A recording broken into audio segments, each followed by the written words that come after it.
花跟我一样的钱的人，应该做不到我做的事情啊。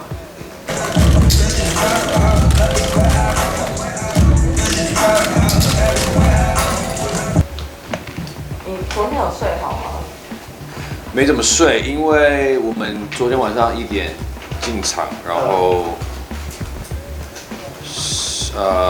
有美术要弄嘛，弄完美术之后，开始今天要走光，然后走流程，对，然后很多东西都是蛮细的，那因为都是我自己去操刀，跟我找来很多好朋友来帮忙，业界一些很厉害的人去来帮我弄一些美术什么的。非常都花了很多钱，对不对？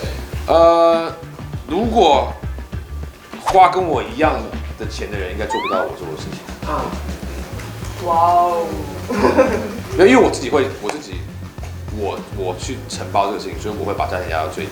当然花了很多钱，可是如果同样是别人来做的话，一定很难嘛。因为我自己不会赚我自己的钱，对我一定是倒贴。这衣服多少钱呢？可以办场这个活动吧？哇！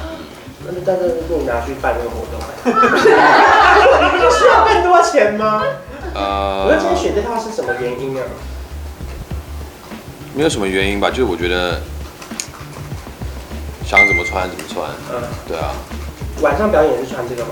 不会，表演我想要穿舒服一点，因为我今年也出道蛮久了嘛，我就有蛮深的感受，就是其实我可以给你们很多数字，让你们去好好发挥，可以讲得很夸张。像我这件衣服，我可以去讲它的数字，但我觉得这都已经不是重点。我觉得每一年一直在做的事情，我就是希望用作品去说话，所以我一直尽量回到真的作品本身，所以花很多时间跟很多的精力在去把每一个细节做好，而不是说我今天准备就跟大家讲我这件衣服，光我这件衣服就是多少钱，然后我今天晚上可以花多少钱什么的。我觉得这个就其实都一直不是我觉得我的作风，所